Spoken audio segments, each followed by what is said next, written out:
women entrepreneurs, right? Pratibha here represents Microsoft. Can we clap for her? And last but not the least, Poini. Poini is from Sign. She is our local lady from here. Incubated 14 startups in the last year, right? Yes, 14 startups. And yeah, she's small but extremely sweet to talk to. Can we clap for her, please? So I'm gonna go directly ask a few questions. Remember, I am on your side. Okay. So I'm gonna ask a few questions. While they give the answers, after that we do a Q&A where you can go and ask questions directly. Works? Yeah. Yes? Alright, good. So first question to Ajay, and then we do this in an order. So give me some idea about your accelerator.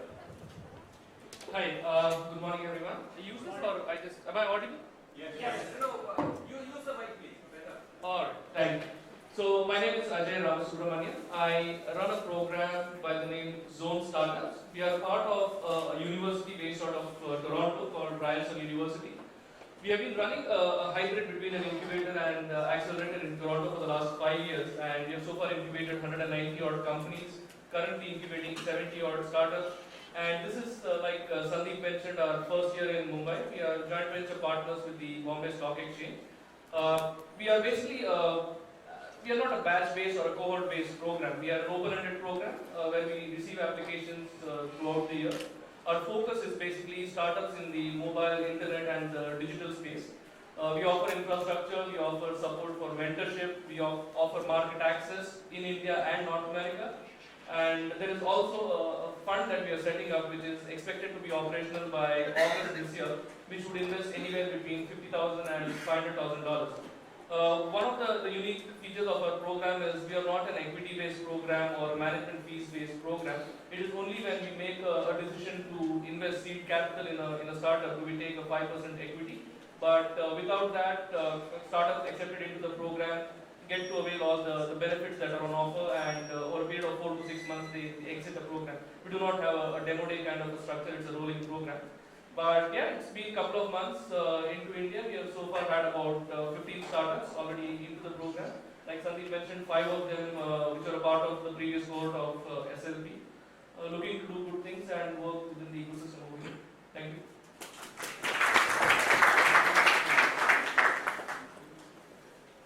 We don't take any equity, we don't charge any fee. As you would know, TiE is a not-for-profit organization, hence we have no wishes to generate revenue from this. All we expect is that you should become a TiE member before you join the accelerator, and at the end of the accelerator program, we would do a demo day, we would introduce you to investors. And as we understand, and I'm sure you would also understand, investment is a function of how well your business grows, and that's what we have to do. Thank you. Our program is somewhat different than what my colleagues here are running. Ours is a full-fledged physical incubator where we provide physical infrastructure support for 3 years. And more than that, like whatever they are talking about, access to market, access to investor, funds, investment. We also have our own seed fund which we invest on case-to-case basis. The way it goes is like, we chip in or we come in at a very, very early stage. As Kanchan said, that they look at the company where there is a minimum viable product, whereas we even look at idea stage G. We work very closely with them to figure out how to move forward. And that's where I think this three years programs comes very, very useful. And more than that, we focus typically on product-based companies, technology product-based companies, where the gestation period is also pretty high. So informal access to faculty resources or technical resources or lab access becomes very useful for them. So, Kanchan, I have this question for you specifically. What's the role of an accelerator in the entrepreneurial journey of startup? So, what kind of role does it play? I'll give you 2 scenarios, and that will make things very clear. Scenario number 1. This is a professional who has worked in organization for anywhere 5 to 10 years. The person knows that, okay, I understand this is the product which I want to build. Let's just go ahead and build it. What happens is that as soon as the person comes out of the organization, reality hits. And you understand that you were successful in a particular context, but as soon as you come out on your own, that context is gone, and you suddenly see yourself being very isolated. So those kind of people, what they really need is to create a new context for them, and that's what really we provide. Which means people who can actually help and support and guide. Because when you're working for an organization, you have a complete support system with you, right? You don't need to bother about anything, just focus about going, whether you're a technology guy, sales guy, whatever. So every startup founder would have few key skills which they would have. But what they really need is an entire set of key skills which they may not have it in their entire team. So what we really do is to try and bring that knowledge in form of experts and a continuous guidance in form of mentors. So that's what really is one scenario. The second scenario is a recent phenomenon which is a very happy scenario, is that young students passing out of say IIT or WestEd and saying, hey, here is an idea which I want to make a product on. They are great technically, they have huge enthusiasm, all of that. They are able to also build a good team. But what they really lack is understanding of the market itself, right? Having a product is no good if there is no buyer for it. And you've got to understand who's going to buy, what are they going to buy, why are they going to buy, all of that. So that's a key thing which they need. So we see Accelerators' role in providing both of these things. Don't sit on the idea for the next 10 years, or 4 years, 5 years. Don't do that. We will, because of the kind of structure we have, any of us have around here, if there is no customer walking in after a couple of months, then there is something that you are doing wrong. So it means it's a failure. So fail faster, that's okay. But fail faster. Don't sit on the idea. An accelerator program is startups or individuals wanting to get into that kind of a program need to have a mentality of collaboration and sharing, because peer-to-peer kind of sessions are something that's very critical. Someone might be strong from a design perspective, someone might be strong from a technology angle, someone might have strategy, but rather than having someone from the accelerator talk to you, it is teams or groups that are part of the program. They need to talk to each other a lot, and that attitude or that spirit of sharing and caring, I think it adds a lot of value to startups or people who are part of an accelerator program, and I think that is common to most of the accelerators functioning today. What do you think is different with an incubator as opposed to an accelerator in terms of? Excuse me. Yeah, we just put it on. I'm sorry that it's extremely hard. We just put on the AC. So 5 minutes. No, I think it's pretty much the same thing. Yeah. One is peer mentality. Second thing, I think being part of accelerator and incubator, one major advantage is that startup is not really like existing company where you get everything on the platter, right? You face day-to-day challenges. You have lots and lots of struggle to handle with or go along with. And then when you are in this kind of setup, you realize that you are not the only person. Yeah, others are also facing pretty much the similar situation. So it to some extent diffuses, and more importantly, actually you learn a lot from experiential sharing. So it's pretty much the same. Maybe in our case, developmental cycle, because we really come at a very early stage, and for us also, our program is like 18 months plus 18 months. So 18 months is actually, product viability, market feasibility. And next 18 months, we take it to the level that they can come up to level after 3 years, they go out, they are self-sustaining. So our program is also pretty much on the similar thing. It's just that kind of expression. Got it. Ajay, this question is for you.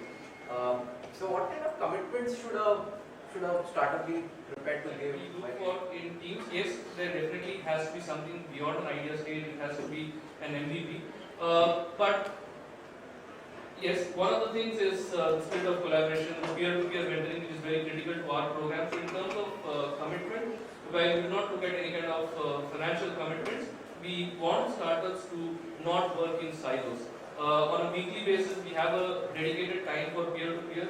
Being just a couple of months old, the program, we are still got to have the companies turn up for the peer-to-peer session. Some of them they do, but we want to make it sure that it's a culture of the incubator where people share stuff and there's a lot of brainstorming which happens. And people who have been a part of this session, they have definitely benefited because you're thinking purely from your perspective or your team's perspective, but someone, a rank outsider from a totally different kind of startup environment or different sector might have tips to give or something to offer which might actually turn out to be useful.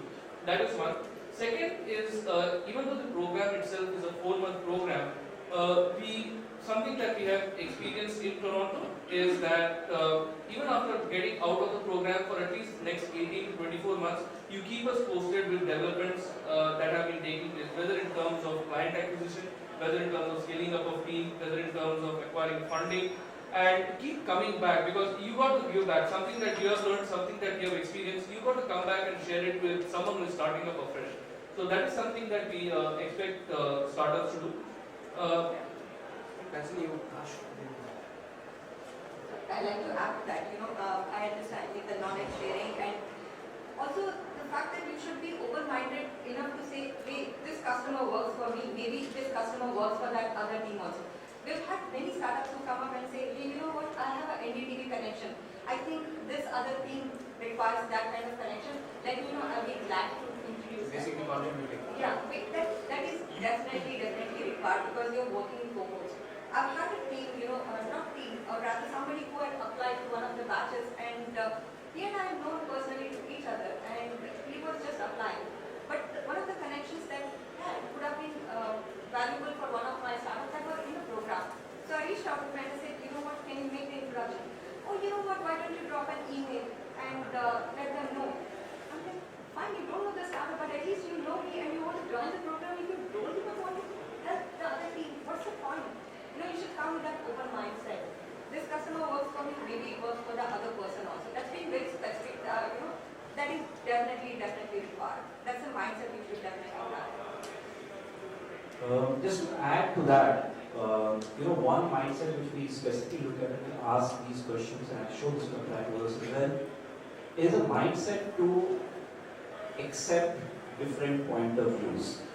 Because if you come with a very set point of view, this is what I want to do, then you don't need an accelerator, right? Then I have to go to Pune, and I know I'm going to take this route, and I'm going to drive at this pace, right? You don't need a coach or a driver or a navigator with you, right?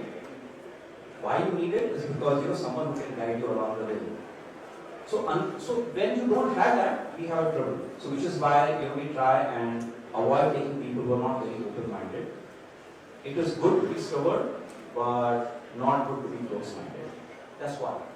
The other advantage of that is that you can actually iterate much faster. So we also look at teams which has capability within the team to be able to iterate faster. If you are dependent on outside vendors for certain things, then it becomes difficult for you to iterate because in a shorter period of time, right, specifically our kind of programs which are like shorter period of time, it becomes very difficult for you to be dependent and say, okay, this part I have got to develop outside, then you go out and the guy will give you a fresh code and then all that will happen, we lose time.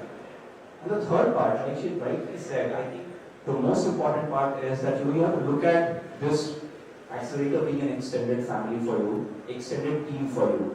Because you might be a 2-member team or 3-member team, but when you have 10 other batches, 10 other startups in that batch, look at yourself as a 30-member team. Because then each of you is available for each other.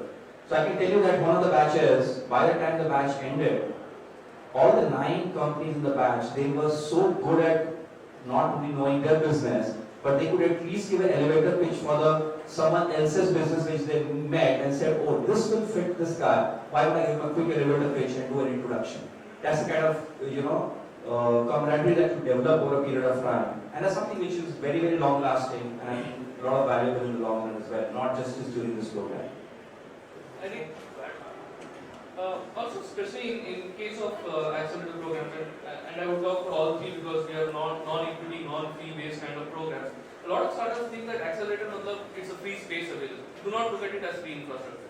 Because when you look at it as free infrastructure, then it starts thinking कि 2 दिन चले गए ठीक है, 4 दिन नहीं गए तो भी ठीक है.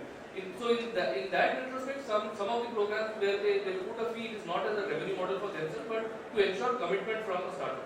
So also not, startups or someone starting up for the first time should not look at an accelerator program as it is free space available. It is not free space. It is much more beyond that. It's like the success stories in Microsoft vision. So, if you can give some companies that, Okay. I guess Batchman had a startup called Now Floats. They were part of Batch during almost a year ago. They've been out of the accelerator. 10,000 plus customers currently. So we will consider them to be one of the success stories. We've had 2 acquisitions so far. Batchman again. Plastex was acquired by Paytm. Okay. That is definitely a success story, is what I'd like to consider. And Batch 2, we had another startup called Adapto, which was into social monitoring or building social apps. They got acquired by Collegia, which was backed by Bloom Ventures. So these 2 are from the acquisition side of it. But apart from that, currently there's one of the startup called InTouch app. They just crossed 1 million plus downloads. Right, 1 million, yeah, 1 million downloads in India, I guess. So it's a contact management app. Apart from that, what else? There is another startup of the current batch, Appointee, 58,000 businesses online, US and UK markets. So these are all success stories for us.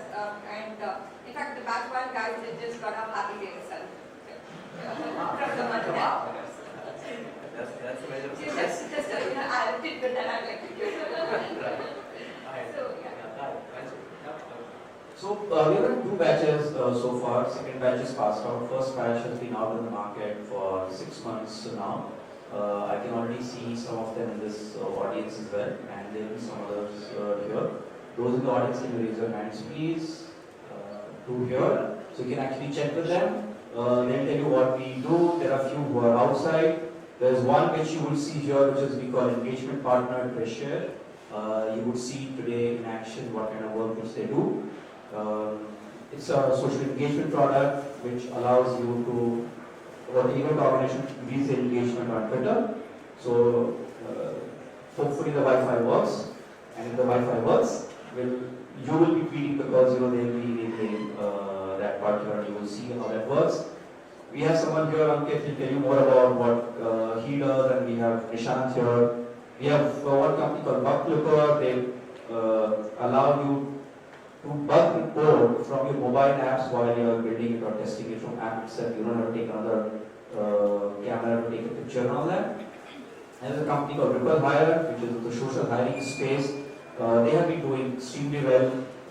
Within 6 months, they already have their enterprise office space. Within 6 months, they got more than 6 customers, almost 30,000 employees on their application already. And couple of them, I can't take names right now, are in advanced stages of raising funding as well.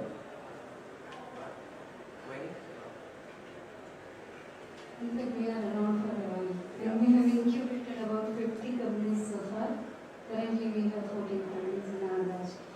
I think out of 50, at least at least a dozen of them make us extremely feel proud. But I'll give you a flavor of few companies, the kind of companies that we have done. So one company which was in our very first batch, they were into typical software. It was typical software, .com time. They survived actually .com burst, and then they put themselves for acquisition target to an Australian company. Realized during due diligence that company was not really so great. So in turn they ended up acquiring that company.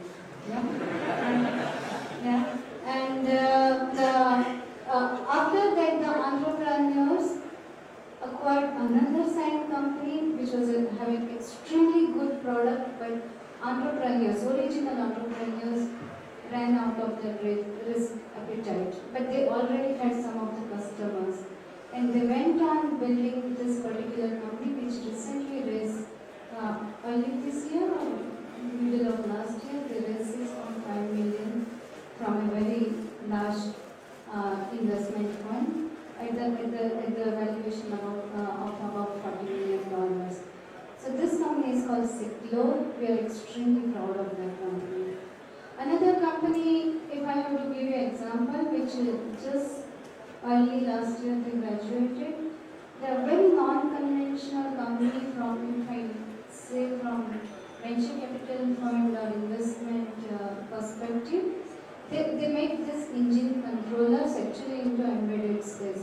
Physical product with electronics, mechatronics company for higher fuel efficiency, lesser carbon emission. The company's name is Mechatronics. Again, they got back-to-back investment by leading VCs, and they are doing extremely good in their own space. And Bosch and like TiE and all kind of clients are there, and they have all they have currently 3 or 4 products, of which 2 products are really flagship products, and all 4 products are patented products. Yeah. So this is another company that I would like to. Now see this, at business incubator level, we don't always focus.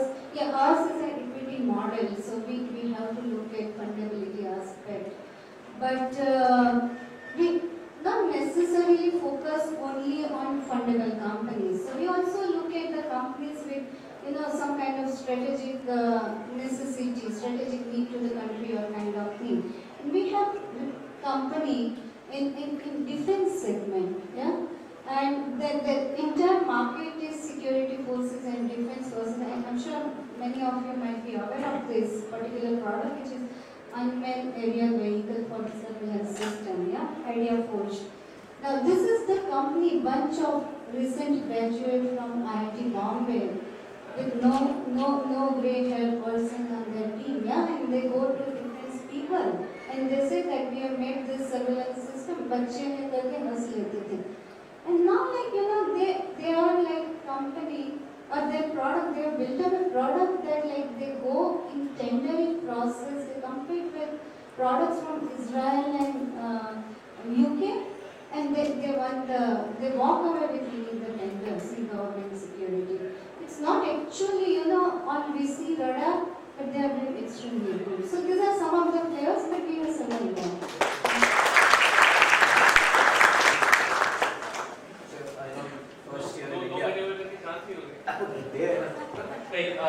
So in Bombay we have been around just for a couple of years, but just to talk in terms of the success of the program itself, we have incubated about 190 odd companies in Toronto. So one of the earliest companies we incubated was 500 Pixel. I'm sure a lot of you would have heard of 500 Pixel. Then we have 500 basically raised 8.8 million pretty recently, a couple of months back. Then we have bigger one, which is like Instagram for doctors. They raised a few million, a couple of 2.4 million recently. Then we have Gesture, which is like gesture and sure. They got backing from Microsoft a few months back and were featured in the Super Bowl ad recently. Then we have Bionic, which is a robotic arm. They have raised a few $1 million, and we ourselves have invested in about 20 odd companies in our current setup of 70 companies in Toronto to an extent of about $30 million. So we have had some successes. The problem with Canada is most of the companies either get acquired really quick, or by the time they go down south and they get popular, no one really remembers that they came from Canada. So I'm sure we have had both of them. And as far as Bombay goes, we have 15 companies right now, and I'm sure that 6 months or a year later we'll be having a few successes to talk about even more. So I'll just give you some caveat before we go ahead. So my request is, please state your name clearly and your organization name, the question and who you are pointing it to, specifically if you are. Okay? We are not using some questions you don't like. Good if you want to, but they also have the words, so remember. Alright? Yeah. Okay, and so the caveat here is that it's a like button. because the like button, Like Facebook does not give you a not like button. So you can only throw if you like something. and my apologies, it is extremely hot, the AC is not working, but you will only be here for about 10-15 minutes moving, so please bear with us. Alright, so Please raise your hand so I can pick up somebody. Yes, sir, you were the first one, sir. My name is Nishant Manjal and I represent Breeze Trader, which is an algorithm trading product. My question is directly with Ajay, and I want to understand that I'm hearing the Rise and Future is like based out of some backing from S&P UK. No. We work with SLP on SLP, Leadership program. I see. Yeah. Sorry, but you still based out of BSc, right? Yeah. So is this something like, is it a fintech? Do you have some fintech acceleration? Good question. So one of the things that, so I just spoke about the incubator and accelerator model, but one of the things that we do is we also set up very sector-specific accelerators. In Toronto, we have a fintech accelerator where we are working closely with banks, insurance companies, and the Toronto Stock Exchange. And that is something that we're looking at India as well. And like you rightly pointed out, working with the Mumbai Stock Exchange gives us a lot of opportunities to work with the BFSI sector and to the stock exchange itself. So if there's something very specific that you'd like to talk about, happy to share. Okay. This gentleman is loud, little loud, Rahul. People can hear you. I'm Rahul Banka. I've started this company by name Accelerators Lifestyle Services Private Limited. It's into luxury lifestyle retailing space. Can I give him the mic? Give him the mic, please. Hello. Hi, I'm Rahul Banka. I've started this company called Accelerators Lifestyle Services Private Limited. We basically are into the business of providing innovative solution, which is both product and services, to enable a customer live a luxurious lifestyle. Basically, we bring affordability and access to luxury for customers.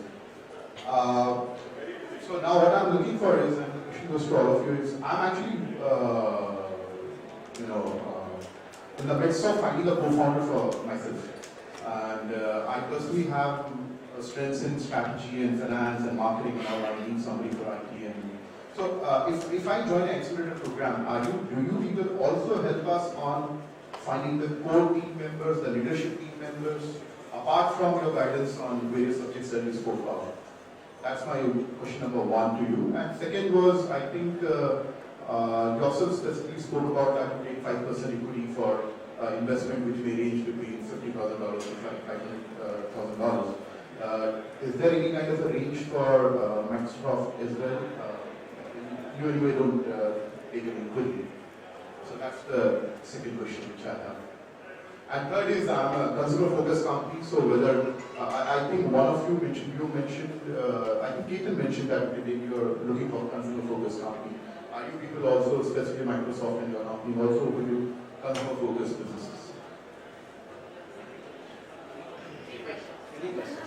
So, one. You want to take that? First and foremost, I doubt whether an accelerator can actively help you build your team. Right? Building a team is the core requirement or a core skill which a founder brings. Right? Very difficult for us to do that. We can introduce people, we can get you to meet people, but ultimately building team is a founder's responsibility. I don't think any third party could do that. It's like, if I got to marry, I have to meet the girl.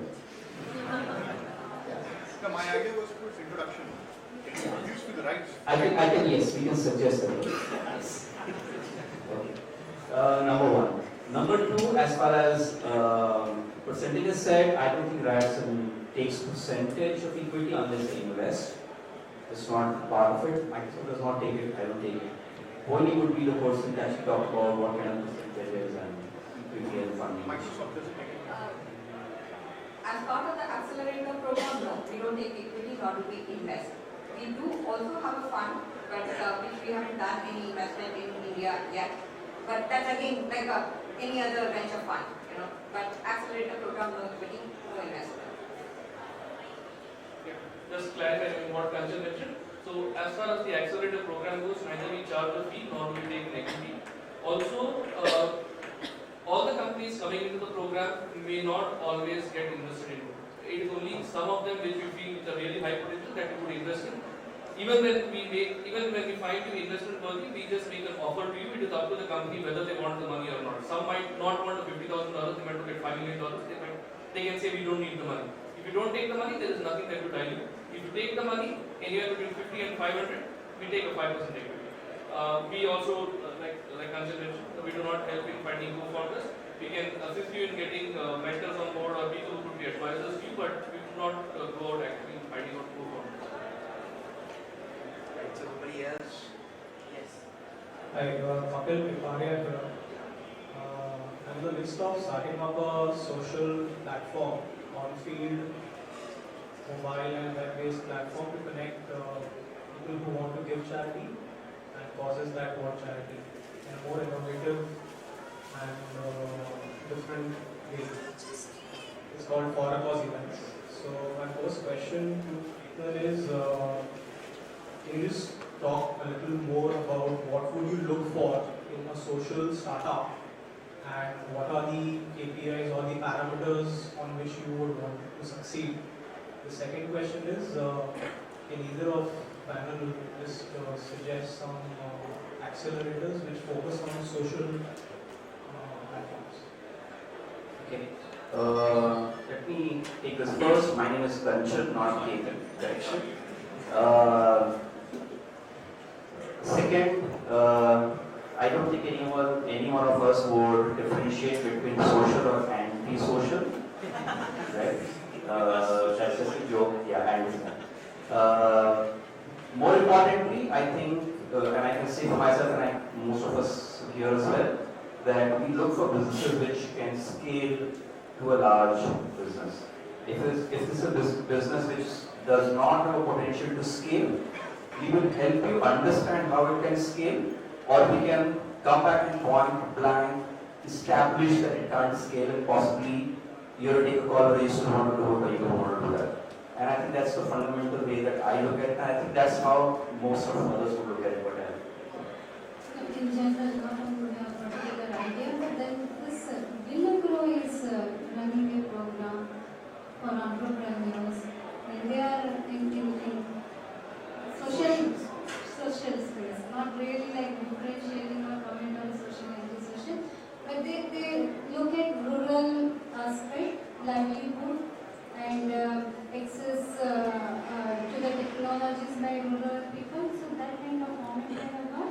So anyone of you are interested, this is the additional piece of information. You can actually check Will Grow is a social business impact investment and foreign direct impact incubator. Yeah, I mean, just adding on, any business, I mean, we are pretty much agnostic as far as the industry or the sector goes. If there is an IT component to it, whether it is social, anti-social, whatever you call it, we will be open to it. And as far as other programs goes, there is one which is, I don't take the name, but they're based out of Ahmedabad. They are getting launched in, they already run multiple programs. They're launching something in, I think, June or something. Alright. Ladies and gentlemen. Hey everyone, I'm Ram. I'm the founder of Blue Hat. We're creating a mobile spoken language training solution. I specifically mentioned spoken because a lot of the language solutions out there focus on teaching language scientifically, but they focus more on textual exercises versus spoken language, which is the most important skill. Our focus is on teaching English in India, China, and Japan. So one of the question I have is to Pratibha. Yes. These days, it's very easy to apply to accelerators in India as well as the States. In fact, Kanchan mentioned that there are applications on AngelList. Most of the US accelerators also have that. So how would you sort of guide us in terms of applying to Indian accelerators versus the US accelerators, especially given that our focus is global? So as part of Microsoft Ventures, we also help you, look into the global market, how scalable your business is. So it doesn't matter, what kind of market, but if it is something that we can help you with, you should apply for Microsoft Ventures here in Bangalore. But apart from that, if you'd like to apply any of them, we are located in China, Tel Aviv, and Seattle is about to open. So you can apply for any of them. All you have to do is log on to the website. But apart from that, if you're looking at any other incubator or accelerator, all you have to do is just go on to AngelList. They have a comprehensive list, right from Startup Chile to other incubators or accelerator in Miami. We've had some of our own teams apply for that and go. So I think all you have to do is just log into AngelList and go from there. That would be an ideal situation. But even Noodle, right? Noodle or Udel? Udel and F6. Udel and F6, yes. Yeah, you should go through that. right, more questions please. Actually, I had an obsolete idea, so it's a very weird idea. So I cannot have a MVP ready before actually discussing it. So how do I apply for an accelerator? So is it possible or how do I do it? May I recommend that you apply to an incubator first because they work with ideas because you're still, trying to figure out. They're in a much better position to help you and then maybe you can look at the accelerator. We don't work as partners, we don't look at each other as competition, If tomorrow I realize that one of our team, is looking for scaling into Canada markets and we are in no position to help them, we will definitely reach out to Accelerators. Or maybe they're based out of Bombay and they, we feel that they should be going to an incubator. We'll say first go talk to TiE here or talk to Cancer. So I don't think any of us look at each other as competition. So, but if you're working with an idea first, preferably go to an incubator. Would you be able to suggest me some incubator in mobile apps? So there's no incubator specifically for mobile apps, but when you run an incubator here, you can talk to her and understand how it works. Venture Nursery is another incubator. They are happy to, they are open to accepting idea stage companies as well. Seed Fund runs an incubation program, which you might want to check it out. But I think I would still say that just having a paper idea most of the time is not something which is acceptable. You have to demonstrate two things: either the product or the MVP of the product, or the capability or track record that you can actually convert, you're capable to convert that idea into a product or a business. So just to add on, I think it's not that your idea will be validated only at incubator level or accelerator level or just be in under ecosystem, right? And talk to the people and try to pitch your idea. I mean, bounce the idea that this is what I'm thinking and take the suggestions. So it's not really a big deal that how do I approach without MVP or whatever. Most entrepreneurs do that. Having said this, incubators or accelerators help you somewhat, in thinking more systematically. Yeah, and in a very, very focused way. So that's it. One more thing which I would advise is that for a TiE member, TiE runs every month. There are a program called Idea Validation Hotline. You should certainly participate in that because it's a structured program where idea is validated in terms of what are the pros and cons, and expert will guide you about it. So you look at that. Alright, last two questions. SME fellow, last batch of PhD co-founded TiE. My question is the fact that we spoke about tech and product. Is there a given bias for tech and product and update for the non-tech service industry? I don't hear of things about non-tech service-based things coming up. Either accelerators or from incubators or from I'll just give you one small example. We have a company in our second batch, which is called ServEasy. They have a mobile app for service booking. They are currently running only in Hyderabad. So if you want to book a house cleaning service or a whatever service, it's a mobile app, one-touch app, which gets you a mechanic or a housekeeping guy at your doorstep. So the reason why we talk about product is not necessarily specifically I can talk about the type of camp. The technology is what brings scalability, right? Today, if I run a service company and I hope that I can become an all-India player without use of technology, not possible. Simply not possible, and I can bet $1 on it. Unless you're a part of a Reliance group, everything is possible then. Right? So which is the reason why technology is a bias. So when we look at it, we don't differentiate between a tech business or non-tech business, but tech is an essential component of every business for scalability perspective. And that's what we talk about. We have got companies which are not tech businesses typically, but they're doing pretty well just because they got tech, a customer acquisition tool or service tool or whatever it is. Alright, last question. Also, the people who are running or the companies who are running them, it's their core competency also, right? Like for instance, at Microsoft Ventures, we can't help anybody with a medical device because we do not have the expertise in that area. So it also depends on who's running that.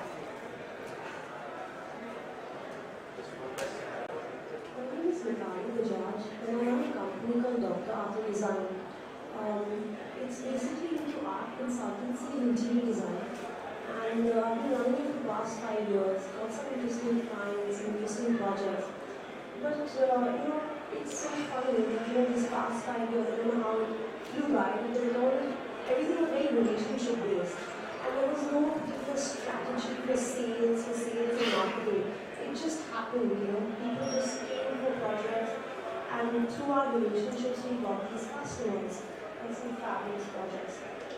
And now I want to get into a level where I want to strategically start targeting the Indian market and also the global market. Because I have seen people globally also become an interesting part of company. And it's very different from what we're discussing over now, which is technology. How do you suggest I go about it?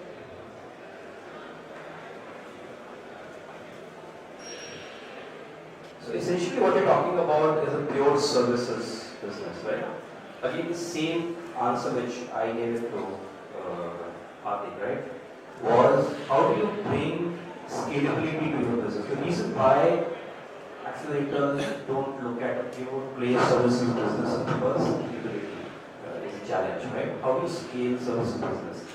Now, if there is a way in which you have thought about scaling it with the technology which can be brought to play in the services business, so one of the companies that applied to our current batch, which possibly will get through, had actually cracked that model, a very similar interior design business, but trying to scale that using technology. So that's where the real innovation comes in about, how do you crack scalability. If you crack scalability, if you figure it out, or if you want help on understanding that, we'll be happy to help on that as well. But ultimately, unless you figure out how to scale, there's no goal. Just to give you an example, we have a startup called Tommy Jams as part of our batch 3. They are into music business. What they do is they connect artists to the venue. Just to give you an example as to how you can look at leveraging technology. What they've done is they've put up the entire marketplace online. Anybody who's looking for an artist can go set up their profile and say, this is the amount that we have, budget that we have, and these are the kind of artists that we are looking at. And there are other side artists profile, saying this is the kind of music that we can play, and they see that they can go apply. So look at how they have used technology, and today they are serving at least 5 cities in India. They're looking at going international territory.